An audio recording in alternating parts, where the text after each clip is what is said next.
वंदे मातरम।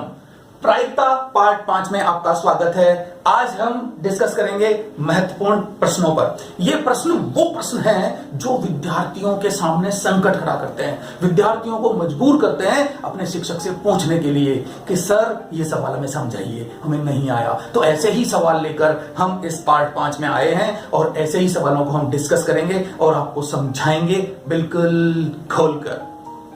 चलिए शुरू करते हैं। प्रश्न 1, सविता और हमीदा दो मित्र हैं, इसकी क्या प्रायिकता है कि दोनों के जन्मदिन एक ही दिन हो। देखिए दोनों मित्र हैं, दोनों के जन्मदिन एक दिन हो तो बहुत मजा आएगा ना, दोनों एक साथ पार्टी सेलिब्रेट करेंगे।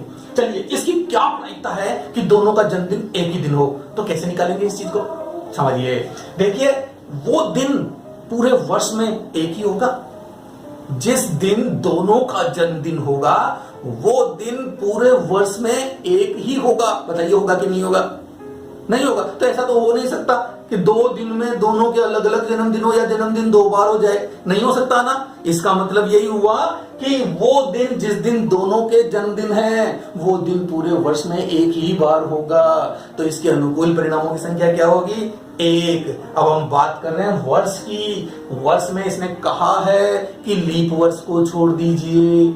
लीप वर्ष को छोड़ते हुए अगर हम बात करें साधारण वर्ष की, तो साधारण वर्ष में दिन कितने होते हैं? 365। बिल्कुल सही जवाब, 365 दिन होते हैं। तो दोनों का जन्मदिन एक ही दिन होने की प्रायिकता क्या होगी? अनुकूल परिणाम बटा कुल संभव परिणाम। और अनुकूल परिणाम क्या है? 1। कुल संभव परिणाम क्या है? 365। तो प्रायिकता क्या हो गई? 1/365। वाह, आपको तो आ गया। चलिए सॉल्व कीजिए।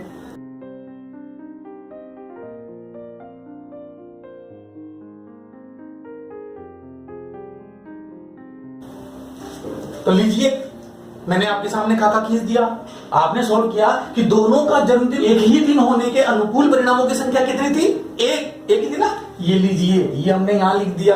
और जन्मदिन एक ही दिन हो के अनुकूल परिणामों की संख्या बटा कुल परिणामों की संख्या अगर करेंगे तो हमारी प्रायिकता निकलकर सामने आएगी। तो प्रायिकता क्या हुई? बराबर अनुकूल परिणामों की संख्या 1 और कुल परिणामों की संख्या 365। तो ये हो गया हमारा आंसर। दोनों का जन्मदिन एक ही दिन हो, इसकी प्रायिकता क्या है? 1/365।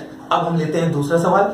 दोनों के जन्मदिन भिन्न भिन्न हो, दोनों के जन्मदिन अलग अलग हो, ऐसा कब संभव है? अजी सविता का जिस दिन जन्म हुआ उस दिन को छोड़कर हमीदा का जन्म कभी भी हो जाओ, दोनों के जन्मदिन अलग अलग ही तो होंगे। यानी सविता के जन्मदिन को छोड़कर बाकी के जो दिन बचे उनमें से हमीदा का जन्म कभी भी हो सकता है। तो ये परिणाम हो जाएंगे हमारे प्रायिकता के अनुकूल परिणाम। इस प्रश्न की प्रायिकता के अनुकूल परिणाम हुए कि नहीं हुए? नहीं समझ में आया? फिर से देखिए, सविता का जिस दिन जन्म होता है अगर उस दिन को छोड़कर बाकी बचे 364 दिन में से हमीदा का जन्म कभी भी हो जाओ, दोनों के जन्मदिन अलग अलग ही होंगे। यानी कि दोनों के जन्मदिन भिन्न होने के अनुकूल परिणामों की संख्या कितनी हो गई? 364। क्योंकि एक ही दिन है जिसे अलग रखा जा सकता है, बाकी 364 दिन में से दूसरे का जन्म कभी भी हो जाओ, इसलिए प्रायिकता। आइए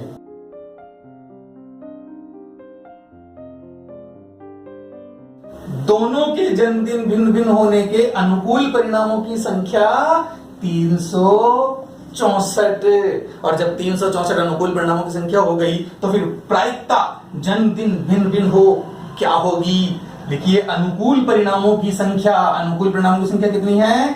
364 और बटे कुल संभव परिणामों की संख्या, कुल संभव परिणाम कितने हैं? 365। तो ये हो गया हमारा आंसर नंबर 2 और निकल गई प्रायिकता। तो बताइए कहां मुश्किल है? समझ की आवश्यकता है और मुझे पता है आप समझदार हैं, तो फिर कहां समझने में समस्या है? चलिए प्रश्न सॉल्व होते रहेंगे और आप सॉल्व करते रहेंगे। अब लेते हैं एक और महत्वपूर्ण प्रश्न। प्रश्न नंबर 2, एक अलीप वर्ष में केवल 52 रविवार आने की प्रायिकता याद कीजिए। अलीप वर्ष का मतलब क्या होता है? अलीप वर्ष यानी कि वह वर्ष जो लीप वर्ष नहीं है। लीप वर्ष में होते हैं 366 दिन और अलीप वर्ष यानी कि साधारण वर्ष में होते हैं 365 दिन। तो जिस वर्ष में 365 दिन है उसमें केवल 52 रविवार आने की प्रायिकता हमें ज्ञात करनी है। और रविवार मतलब सप्ताह का एक दिन। तो देखिए सबसे पहली बात तो ये हो गई कि एक साधारण वर्ष में दिन कितने हुए? 365। अब साधारण वर्ष में 365 दिन हुए तो सप्ताह कितने हुए? अगर सप्ताह का हमें पता लग जाए तो हम ये बता सकते हैं कि रविवार कितने होंगे। तो चलिए देखते हैं एक वर्ष में कितने सप्ताह हुए।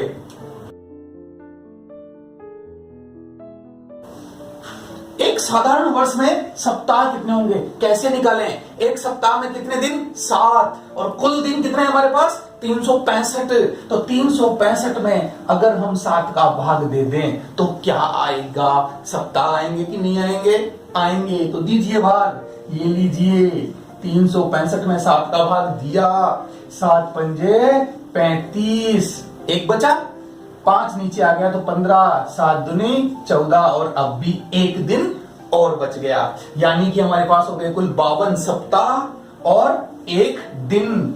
इसे रफ करते हैं और यहां लिखते हैं 52 सप्ताह और एक दिन। एक साधारण वर्ष में सप्ताह कितने हैं? 52 सप्ताह और एक दिन हमारे पास शेष बच जाता है। अब जरा सोचिए आप, केवल 52 रविवार। अरे जब एक वर्ष में 52 सप्ताह हैं तो 52 रविवार तो आएंगे ही आएंगे ना। केवल 52 रविवार हो इसका मतलब ये एक दिन रविवार नहीं होना चाहिए। तो ये एक दिन रविवार नहीं होने की जो प्रायिकता होगी वही प्रायिकता हमारी हो गई केवल 52 रविवार होने की, क्योंकि इस एक दिन पर डिपेंड कर रहा है कि इस वर्ष में केवल 52 रविवार होंगे या नहीं होंगे। तो फिर हम क्या करें? चलिए इस एक दिन से पूछते हैं कि ये क्या क्या हो सकता है। तो देखिए ये एक दिन क्या क्या हो सकता है। ये एक दिन हो सकता है रविवार, सोमवार, मंगलवार, बुधवार, गुरुवार, शुक्रवार और शनिवार। और हमें क्या चाहिए? हमें ये चाहिए कि केवल 52 रविवार हो। तो वो तब संभव है जब ये एक दिन रविवार नहीं हो। ये एक दिन रविवार नहीं हो तो रविवार नहीं होने के अनुकूल परिणाम कितने? 1, 2, 3, 4, 5, 6। अनुकूल परिणाम 6 है कि ये रविवार ना हो। और इस एक दिन के कुल संभव परिणाम कि ये सब कुछ हो सकता है यानी कि 7। और अनुकूल परिणाम 4 और 2 6। तो फिर प्रायिकता क्या होगी?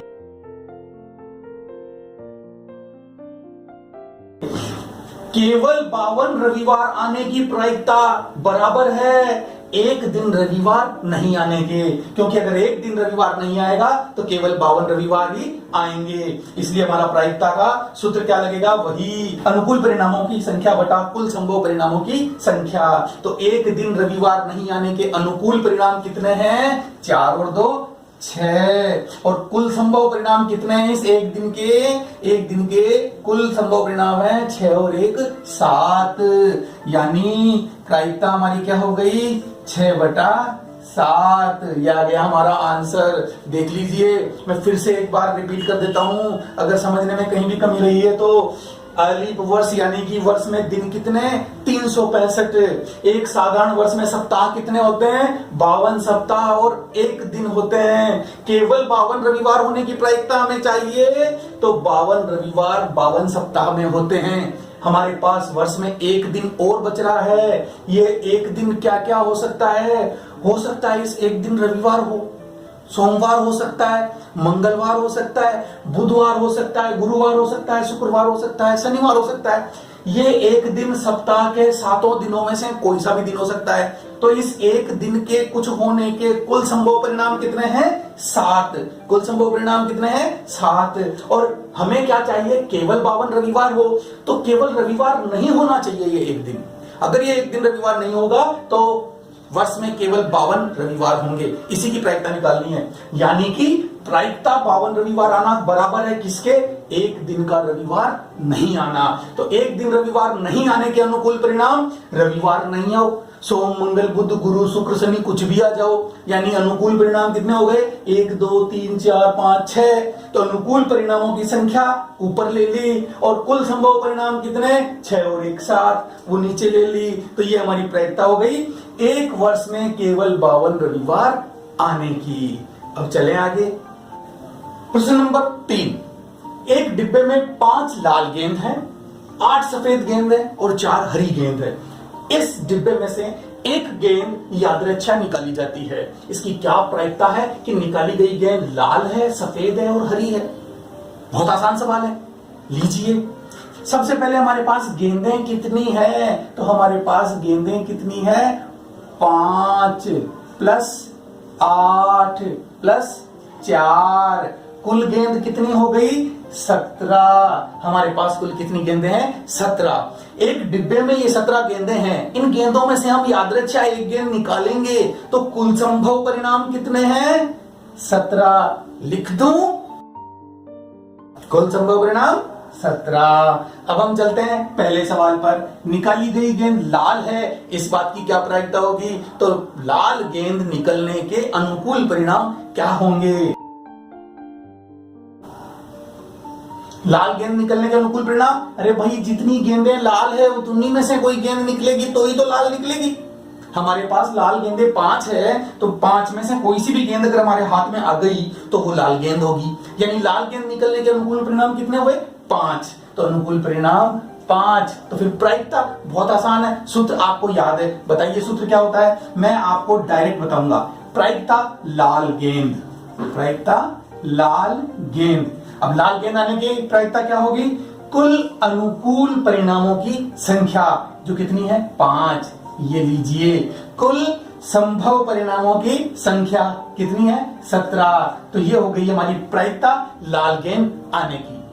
चलते हैं दूसरे प्रश्न पर। और दूसरा प्रश्न कह रहा है सफेद गेंद है, निकाली गई गेंद सफेद गेंद है, तो सफेद गेंद आने के अनुकूल परिणाम क्या होंगे? देखिए, सफेद गेंद निकलने के अनुकूल परिणाम, सफेद गेंद कितनी है? 8। जब 8 सफेद गेंद है, 8 में से कोई सी भी गेंद हमारे हाथ में आ गई तो फिर वो सफेद गेंद होने की संभावना है 8 ही हुई ना। इसलिए अनुकूल परिणामों की संख्या कितनी होगी? 8।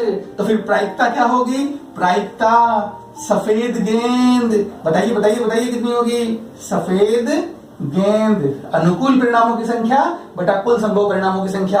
अनुकूल परिणाम कितने हैं? 8। कुल संभव परिणाम कितने हैं? 17। तो हमारी प्रायिकता कितनी हो गई? 8/17 प्रायिकता है सफेद गेंद आने की। और तीसरा प्रश्न है हरी नहीं है, तो तीसरा प्रश्न भी ले लीजिए। और तीसरा प्रश्न कह रहा है निकाली गई गेंद हरी नहीं है। हरी नहीं होने के अनुकूल परिणाम कितने होंगे? सोचिए सोचिए। हरी गेंद नहीं निकलने के अनुकूल परिणाम देखिए क्या होंगे। लाल गेंद निकलती है तो गेंद हरी है क्या? नहीं है। सफेद गेंद निकली तो गेंद हरी है? नहीं है। और हरी गेंद निकली तो हरी है। यानी कि लाल गेंद निकल रही है तो हरी नहीं है, सफेद गेंद निकल रही है तो हरी नहीं है, और ये तो हमारे अनुकूल परिणाम है ही नहीं। तो ये दोनों परिणाम हमारे अनुकूल परिणाम हुए कि नहीं हुए? तो अनुकूल परिणाम कितने हुए? 5 + 8 = 13। और जब अनुकूल परिणाम आ गए तो फिर प्रायिकता हरी गेंद नहीं है कितनी होगी? अनुकूल परिणामों की संख्या बटा कुल संभव परिणामों की संख्या। ये रहे अनुकूल परिणाम 13 और कुल संभव परिणाम 17। तो ये हो गई हमारी प्रायिकता और कंप्लीट हुआ हमारा ये प्रश्न। देखिए कितना आसान है। प्रश्न नंबर 4। एक बच्चे के पास ऐसा पासा है, एक बच्चे के पास ऐसा पासा है जिसके फलकों पर निम्न अक्षर है, यानी एक अलग किस्म का पासा है जिसके ऊपर ये लिखा हुआ है। एक फलक पे A B C D E और A, इसके 6 फलकों पर ये चीजें लिखी हुई है। इस पासे को एक बार फेंका जाता है, सब फेंक दिया। इसकी क्या प्रायिकता है कि A प्राप्त हो? हमें A चाहिए, हमें A चाहिए। तो A प्राप्त होने के अनुकूल परिणाम क्या होंगे? पहले आप जानते हैं कि कुल संभव परिणाम कितने हैं? 1 2 3 4 5 6। देखिए कुल संभव परिणाम हमारे पास कितने हैं? 6। 1 2 3 4 5 6 कुल संभव परिणाम हमारे पास 6 हैं। तो फिर ए प्राप्त होने के अनुकूल परिणामों की संख्या कितनी होगी? देखिए ए जितनी बार पासे पर ए है उतनी बार तो आएगा। तो ए कितनी बार है? 1 और 1 2 बार ए है। अगर 2 बार ए तो उसके चांस कितने आने के? 2 ही हैं। तो अनुकूल परिणामों की संख्या कितनी है? 2। तो फिर प्रायिकता ए प्राप्त हो, प्रायिकता ए प्राप्त हो क्या होगी? बराबर अनुकूल परिणामों की संख्या 2 कुल संभव परिणामों की संख्या 6, जिसे आप सरल कर सकते हैं। 2 एकम 2 2 तिया 6। तो 1/3 हो गई हमारी प्रायिकता ए प्राप्त होने के।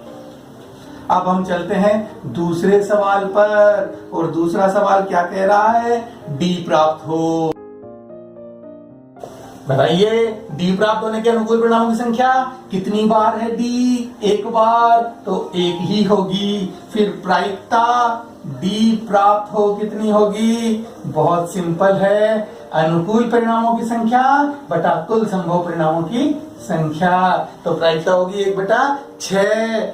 ये सवाल भी हल हो गया, बहुत आसान है, सब समझ में आ रहा होगा आपको निश्चित रूप से। मुझे उम्मीद है कोई सवाल नहीं बचेगा। अब एक सवाल और आपको मैं बता देता हूँ। 3 विद्यार्थियों के समूह में से 3 विद्यार्थियों का समूह है। 2 विद्यार्थियों का जन्मदिन एक ही दिन न होने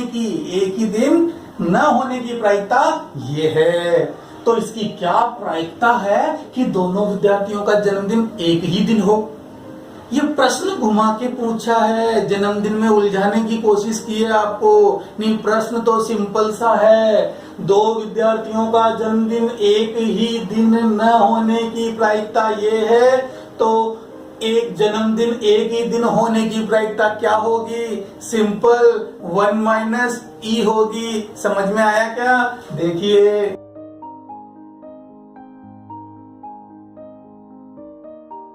2 विद्यार्थियों का जन्मदिन एक ही दिन न होने की प्रायिकता पी हमें दी गई है, और दोनों विद्यार्थियों का जन्मदिन एक ही दिन होने की प्रायिकता क्या होगी? Simple 1 - P E. अगर हम एक में से घटा देंगे तो हमारे पास रिजल्ट आ जाएगा, क्योंकि हम जानते हैं कि ये 2 प्रारंभिक घटनाएं हैं और दोनों का योग क्या होता है? 1। इसलिए एक दी गई है तो दूसरी निकालने के लिए क्या करते हैं? जो दी गई है उसको एक में से माइनस करते हैं। तो रख दीजिए मान 1 - 0.992 और माइनस कीजिए क्या आएगा? जल्दी बताइए। यही कुछ लोग गलती करते हैं, आप मत कीजिएगा। यहाँ आएगा 0.008। कैसे? देखिए ये 1, इसमें से माइनस करना है 0.992 को। तो 1 में पॉइंट कहाँ है? हर संख्या में पॉइंट कहाँ होता है? लास्ट में होता है। अब जो खाली स्थान है 0 लगा दीजिए और घटा दीजिए, आपको मिल जाएगा 0.008। तो ये हमारा आंसर हो गया। लीजिए ये सवाल भी हो गया। प्रायिकता इतनी आसान है, आपने देखा। फिर इस प्रायिकता से आने वाले सारे प्रश्नों को हम क्यों नहीं सॉल्व कर सकते? सिर्फ थोड़ा सा अभ्यास चाहिए, और अगर आपने थोड़ा सा अभ्यास किया है तो निश्चित रूप से आपका एक भी प्रश्न गलत नहीं होगा। और प्रायिकता से संबंधित जितने प्रश्न आपसे परीक्षा में पूछे जाएंगे, आप हर प्रश्न का सही जवाब देंगे। लिखने का तरीका मैंने पूरा आपको सवालों में समझाया है। आप मेरे सारे पार्ट देखिए। प्रायिकता के 1 से 5 पार्ट हुए हैं हमारे, जिसमें पहले पार्ट में हमने प्रायिकता का कंसेप्ट समझा है, दूसरे पार्ट में हमने सिक्के पर बात की है, तीसरे पार्ट में हमने पासे पर बात की है, चौथे पार्ट में हमने ताश पत्ती पर बात की है, और 5वें पार्ट में हमने महत्वपूर्ण प्रश्नों पर बात की है। आज हमारी प्रायिकता समाप्त होती है। इन 5 पार्ट्स को देखिए, एक बार समझने पर नहीं आता है तो दोबारा देखिए और सारे प्रश्नों को हल कीजिए। वादा है एक प्रश्न भी आपका गलत नहीं होगा।